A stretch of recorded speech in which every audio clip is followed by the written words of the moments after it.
Hello and welcome to Spread the Floor, the Her Hoop Stats betting show. We're going to take you through the 4-game slate tonight. I'm Gabe Ibrahim. I'm hosting the show today because Dano wanted to be more on the wing. We wanted to put him in a position to ISO, so we put Dano on the wing. So Dano Mataya is our wing player. On the other wing, we got Crina Mustafa from Fanduel Canada and the Parleh. You guys can follow them on the Twitters right here, as you can see. It's right there. It's right there. And then Danielle Alvari is going to join us soon enough, we hope. But we are here. We're going to talk about the 4-game slate for tonight.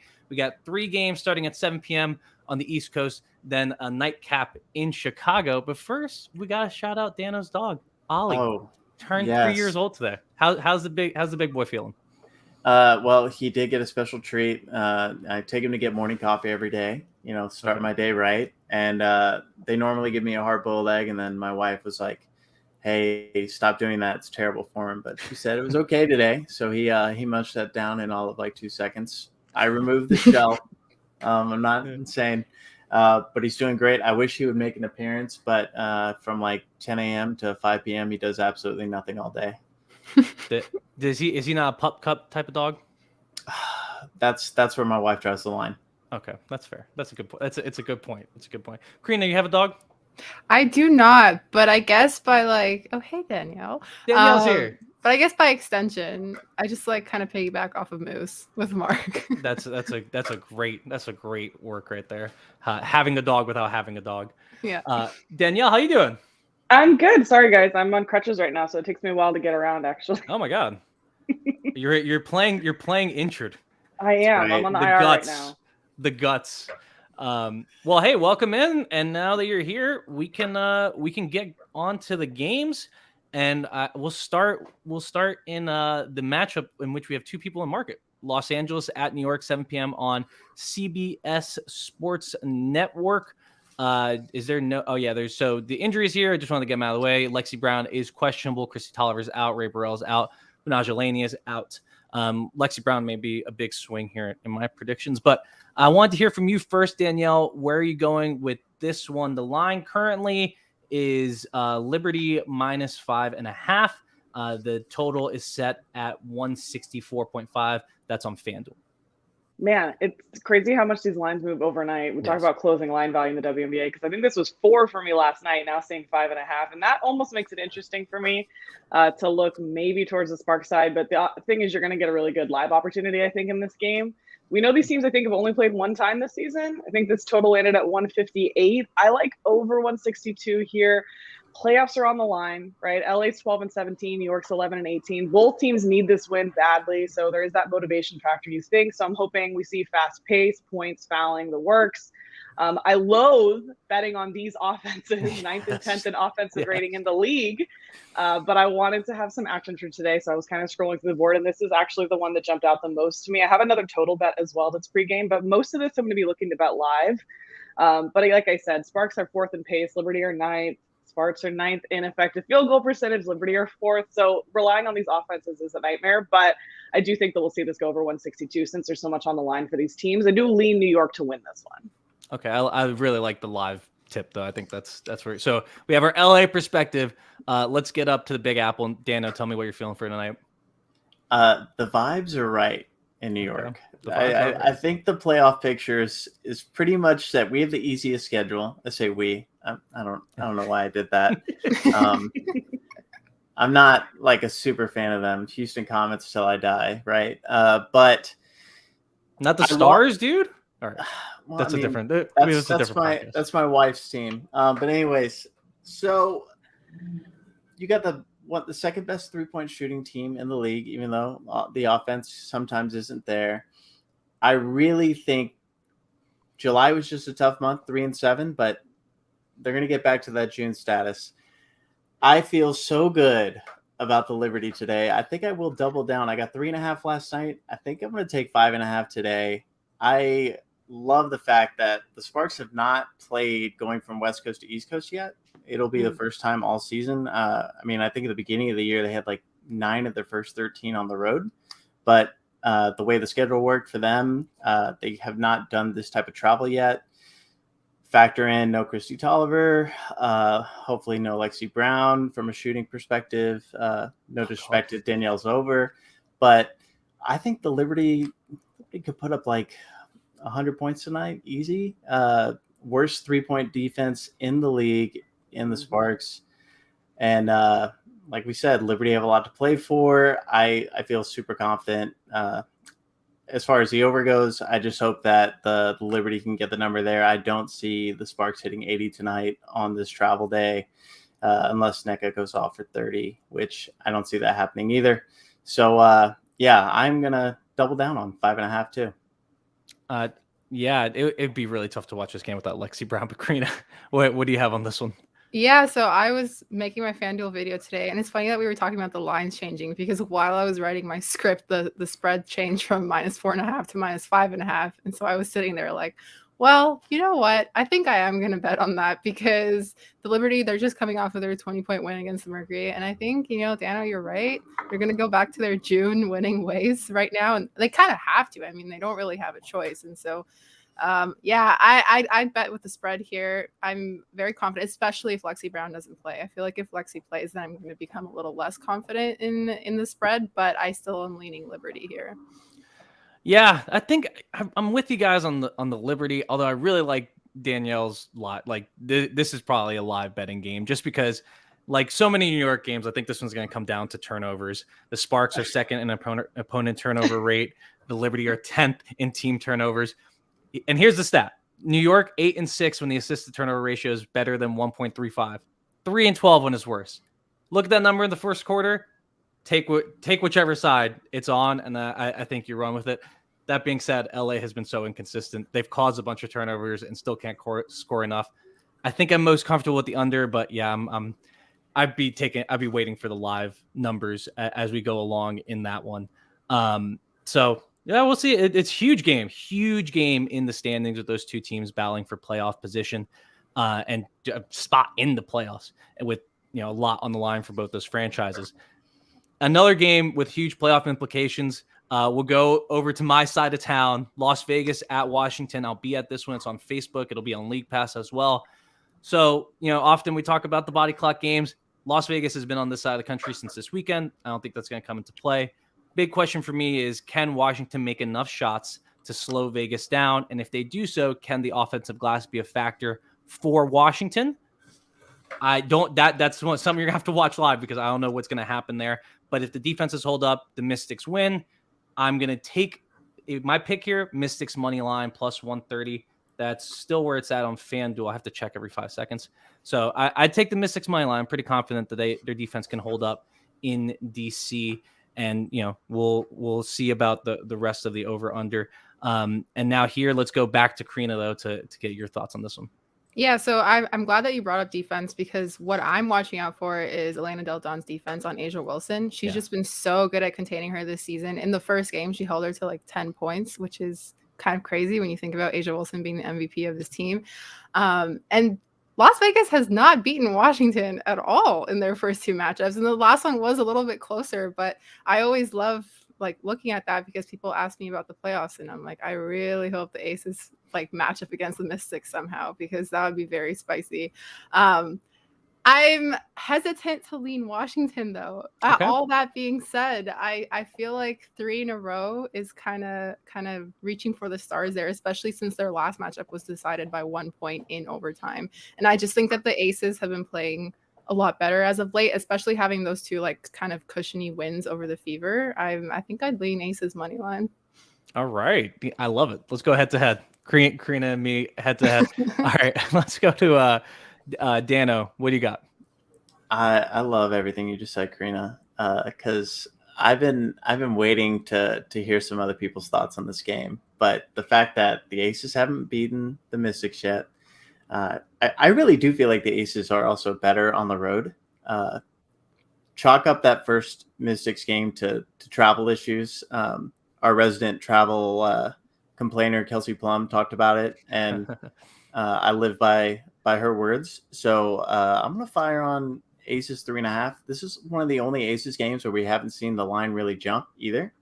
Normally, whatever it opens at, it jumps from 2 to 3 points. So I feel super good about this one. I've just been waiting to hear some more people talk about it. So I hope it doesn't move from the time that this call starts to the time this call ends. And a big shout out to everyone here for the fact that Lexi Brown has been mentioned like 5 times, and then Elena Deldon's defense has been mentioned a couple times. Like, those things need to be talked about more. This is a good show, guys. We got the EDD defense, and I didn't have to do it while I wear a pseudo Mystic shirt. This is for 51st statehood for DC, even though I don't live there anymore. I moved out to the suburbs. Where are you feeling on this Vegas Washington matchup? This is a chaos bet that I have here. Okay. I'm gonna go under on this, and I don't love it. I don't love it, to be honest with you. I'd rather have something like under 167, which you could probably get live, but I was trying to be good and actually bet before the game. But I do a lot better live betting, so let's see if I have to come in and save my own butt with this one. But under 165 here, only 6 of the aces totals this year were under 169.5, and we're seeing a 165. It seems like it's screaming to be bet over, obviously. And the aces offense we know about. They've been prolific coming out of the break. Now, it was against 2 wins against Indiana, I believe. And for Aces games this season, only 7 out of their 30 games have gone under 165 points. It just doesn't happen. But on the flip side, the teams that it does happen against, the Storm, the Sky, Dallas, weirdly enough, and then LA a couple times, LA all 3 times actually, which was very weird, and then against Indiana as well. So the Mystics are the team that's going to be able to slow them down the most. They were 9-point favorites last time, obviously, as we know. They lost by 1 point. The Mystics are 11-20 to the over-under, so they're 11 times that they've even gone over this season. They keep teams with the top 4 offensive rating under. They just do. That's if you look back at their record. So it's tough because, like I said, this number is pretty tight. I would rather have something 166, 167, but I do think we see this go under. And last time in the game that there was overtime, in regulation, it was 160 points scored. So we did go over because of overtime. And if you think overtime is going to happen again, then absolutely. And for that reason, I would look Mystics plus 3.5. But again, we know that the Aces offense is prolific. So I think that they're going to go on a run, and you're going to be able to get a better Mystics number than 3.5. That was intense analysis. I feel like at some point, everything we said is going to be wrong at some point in this game. So everyone just stick to your guns, because if we may be right, it may turn around. I do want to say that I feel like that first Mystics game in Washington was the only time that the Aces were held in single digits in a quarter, in that third quarter. But both first halves hit over 85, and then both second halves hit under 80. So, like, to Danielle's point, maybe we do get another high scoring first half and look to grab that under live in the second. Yeah, that's a better opportunity than taking 165 ahead of time. That's for chaos. No, I like the chaos bet. I mean, I have no choice but to tail. No, and these two teams. I was gonna say it was funny because Danielle's voice kind of wavered when she was saying the bet. Like, she didn't have that much confidence. She's waiting for the favorite one. I love leading with the word chaos. I need to live my life like that. Well, also, guys, we talk about regression and betting all the time, and I'm 7-0 right now. My last 7 bets, so it's coming. No. It's coming. It's just the way it is. So today is probably the day. Well, hopefully not. But I mean, Vegas, Washington, traditionally chaotic. I mean, we've had earthquakes in this series. We've had crazy stuff that decides playoff games in the series. So betting on chaos in this game is probably a good bet. All right, we have 2 more games. In Mohegan Sun, we have the Phoenix Mercury, who have been on the East Coast again. They are currently still a 10.5 point underdog against the Sun. The over-under here is set at 167.5. Dano, what are you feeling between the Mercury and the Sun? Revenge Skylar. She screamed to be taken out of the game the other night in New York. I mean, I couldn't believe it when I heard it. I was sitting way up in 115, I don't think that she's going to have another game where she scores. I think didn't hit her first field goal to the third quarter. I think she's going to go off and get things started. I just don't know what's happening with Jonquel Jones over there lately since coming back from COVID protocols. If she's healthy, player, right? This is somebody who lost some money on some Jonquel props recently. But it's hard to bet against Alyssa Thomas, especially against a team that is terrible on the boards. The 2-3 zone somewhat helps, but it's going to be hard to play a 2-3 zone against the best 3-point field goal percentage team in the league. So I just think 10.5 is too many points for the way that this Mercury team's been playing outside of, the travel to New York, which was hard to deal with. So I don't know. I mean, I'm still like, every time I believe that Connecticut's over the hump, they kind of humble me a little bit. Only bets I lost on Sunday were on that Connecticut game, and I was on the Connecticut side. So I don't think Phoenix can absolutely, I don't think they win this game, but, to lose by 11 or more is going to take a lot from Diana, Sophie, and Skylar. As much as I love talking about Sophie Cunningham, right? But yeah, so I'm sticking with Phoenix plus 10.5. Really hope they get off to a good start, or it could get somewhat ugly. So I just Googled solar system to make sure that this was right. The sun and the Mercury are the two closest planets. The Mercury is the closest planet to the sun. Yeah. I don't know what to do with that. I don't know if that has betting implications. Danielle. I think that the Mercury are going to fly too close to the sun, if you will. Let's go. last time they played was June 3rd, obviously, as Dano was talking about, 4-point loss. Mercury covered +7. I looked at the total again here. I do like Dano's play of Mercury. You could obviously get a better number than 10 at some point. So at this point, I don't know if I'm super interested. And the only reason is because Phoenix lets off the gas sometimes at the end. And to his point, if you can't get rebounds and you can't create those second chance opportunities, they can lose all of a sudden by a lot. So they just lost by 20 to New York. We saw that one. There was a close loss to Atlanta by 10, though. And then they lost to Minnesota by 11 in overtime. Out of their last 10 losses, actually, 7 were by 10 points or more. So even though they can keep games competitive, it seems like in the fourth quarter they fall off a lot. So it's just not a team I bet on even when I get a bunch of points. I mean, we're not talking 15 here. So I do think that they're going to be able to cover this, but I don't trust them to cover this. So I looked at the total. 167 scares me off of an over, and this is why. They've gone over 167 4 of their last 10, so it's very wishy-washy. But the teams that they go over against are LA, Seattle, Minnesota, and Indiana. So the outlier being Seattle there because their defense is actually solid relative to the other three. But that Seattle game was the final Super Diana Taurasi game. So very different energy than the other one. So basically when they're up against bad defenses, yeah, overs happen. But the Connecticut Sun have a very solid defense, even though they have been trying to push the pace this year. So it scares me off the 167. I kind of was trying to look over there, but I think we might get an opportunity to go in under. Playoff positioning on the line for Phoenix, obviously. They could keep it close. I could see this going over, but I'm not interested in it pregame. I would look for a bigger number on Phoenix live, maybe second quarter-ish, or a live over if we get a slow quarter somewhere in there. That was just such professional. Now that was like very like it felt like Skylar Diggins-Smith, like just very like hitting the point. We also lost Dano. Dano's I'm sure. I think Ollie couldn't deal with the Mercury and the Sun. It blew his mind. It blew his mind. Also, I did kind of forget why the Mercury are called the Mercury because they're with the Suns. Crina, take me off the solar system, please. Yes, definitely. First of all, Danielle, you have like the receipts. Like I am completely blown away with your analysis every time. But yeah, I think especially in the last game with Phoenix, I think there was at some point where I think Shea Petty had more rebounds than Brianna Turner. Yes. Which is like, if that's happening, then maybe there's a little bit of a problem there.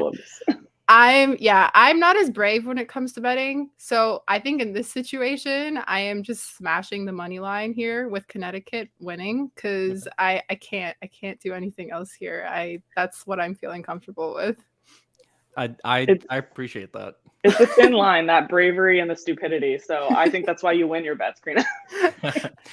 Yeah, no, it's the Berkshire Hathaway model. Do what you know. Exactly. Danielle, you totally talked me off my line. Like I have like love this line, love this Phoenix line. Now I'm like, wait. I still think I'm going Phoenix. They can do it. This is not a team I bet on this season at all. Like I don't even bet the Phoenix live because I'm like, But I think plus 10.5 is a big enough number that I feel comfortable with it. And like Dano mentioned, like this machine runs on hate, the Phoenix Mercury. Like they feed off anger, true. Especially when they're angry at each other. It seems like they just play better. And that's what Diana and Sky. They're that awkward couple that like won't get divorced. They're just like very angry at each other. And you're like, guys, maybe just all go your different ways. And they're like, no, we love each other. And you're like, okay. But they run a very successful real estate business, right? So like that's what I think is going to happen. I think they're going to come out really upset, angry at each other, and then funnel that into upset and anger at the Connecticut Sun. I also just think they have the guard talent to punish Connecticut's weakness at that position. Now, obviously, the front court's going to be an issue, but I do think that if Brianna Turner can play enough minutes and stay in the game, and if Jonquel Jones isn't quite 100% like we like Dano mentioned, then I think we're cooking with gas. I'm pretty sure Phoenix can cover here. Obviously, no Diamond the Shields hurts, but Phoenix is another team that has been on the East Coast, so that body clock shouldn't be an issue. Shouldn't being the key word. I think they also just took the train probably from New York to Connecticut, hopefully. Amtrak's very comfortable. So I'm going to go with Phoenix. I'm less confident in it now that I heard all the facts, but I'm pretty into that line. You're backing Amtrak here. Sponsored by Amtrak. Oh yeah, sponsored by Amtrak. Yes, always. So Dan, I guess we're gonna wait. Hopefully, Dano can get back in here before the end of our last segment. There he is. Clutch. What's up, dude? Did Ollie pull the cord? I know. I bet it was my wife though. She's done it already this week. But yes, I'm well, then she had a good reason. And stop questioning her. Okay. Thank you. I mean, it's August. It's Ollie and I's birthday month. Well, we made fun of you the entire time you were gone. I appreciate that. Dallas at Chicago, last game of the night, last game of this show, 9 p.m. CBS Sports Network. The line currently, we had at 8. All right, so you have at 8. On FanDuel, it's 8.5 in favor of Chicago. Obviously, the total is set at 169.5 on FanDuel. We have it on 168 on some books. Seems interesting. Danielle, give us all the facts here. Do we know what the status of Candace Parker is yet, guys? Dano said she's playing.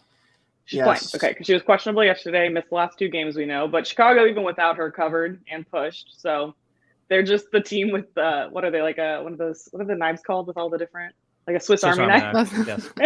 So they obviously have a ton of options, which is really good because not all of the teams have that kind of depth in the league. I would say maybe the Mystics are similar in that category, but when you look at playoff implications here, Sky are in. They're tied for the Aces for the first seed, I believe, tied record right now. The Wings are 13-6. They've been covering spreads actually like nobody's business, 6-2 in their last 8, which I was surprised to see because this is another stay away team for me. Yeah. Simply because they live and die by the 3 a lot, similar to the New York Liberty. So it's pretty hard for me to count on them regularly. I lean Dallas +8 here, but now that Candace Parker is back in, that makes that a little bit more dicey. Chicago and specifically Kalia Copper. Moment for Kalia Copper, finally just coming into her peak part of the season, which is exactly what we need now. They're rolling right now, so this is why I'm kind of laying off of this game. But I do think that Dallas has a little bit more to play for here. I think they'll keep it close, +8 maybe. What is the number? Has the number moved from 8 yet? It's 8.5 on FanDuel, but I don't know where Dano was looking when he. So you're getting a hook. But I do think we're in for another over 2, but 167 again is a little too tight for me. Yeah, up to 169.5 at some places. So I'm like reading this the exact same way. It's like maybe I would think a Sky first half bet, but I mean Dallas just doesn't quit, right? No matter what kind of decisions their coach makes, it's just it's very hard. You got Chicago, who I feel like at the beginning of the season they just would not beat a team by more than 10 points unless it was the New York Liberty at home by 30, which we always talk about, like come back to that one game that we were all on the Liberty for. But yeah, I don't feel. It depends if Arike is playing too, because she's listed as questionable. I think she was upgraded to probable. Oh, she was? Oh, sorry. Yeah, probable is what I meant. We need the whole explanation of what the Frank Caliendo probable questionable thing. Yeah. I'm pretty sure she's playing though. I mean, yeah, I don't know. It's kind of tricky with ankle stuff like that because you don't really know how bad it can be. Like it looks bad on the replay. Not gonna lie. But Wings on the road, we love Wings on the road. We do. I mean, the Sky have lost to the Fever this year. People forget that. I didn't forget. That was back when the Fever used to win games. 14 straight, guys. Sorry, we're not talking about the Fever. No straight shots at the Fever. It's low hanging fruit. Come on, the baby Fever. We love the baby Fever. Yeah, we do. I feel like in honor of Ollie's birthday, I have to put a little bit on the Wings. He was born in Texas. They're an underdog. I feel like I have to do it. So I'm going to put a little bit on plus 8.5. All right. So if you lose units, it's on Ollie. It comes out of his toy fund. Yeah, I feel like every time I put a bet on Ollie, he loses. So fade Ollie. Yeah, for real. Fade Ollie. All right, Crina, what you got? I think Chicago's depth has proven to be absolutely solid all season long. I am a little bit concerned with the spread just because Dallas did have a giant win over Atlanta in the last game. So I don't know if it's going to be if they're going to be losing by that many points. So I think, taking Dallas to kind of cover that plus spread is probably a good idea. So I'm going to go safe. Berkshire Hathaway model.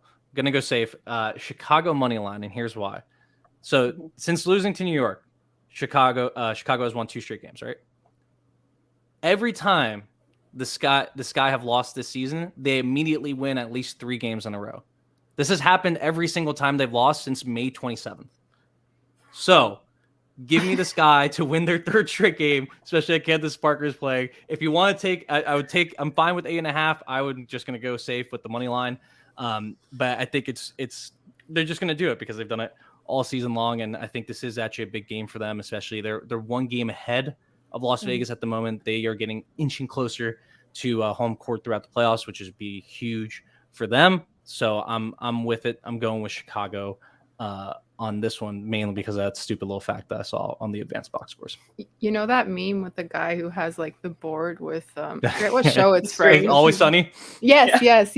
And he's just like that. I feel like that's you with the Chicago wins 3 in a row after they lose. It has to be this way. That is how I look at most basketball, to be honest.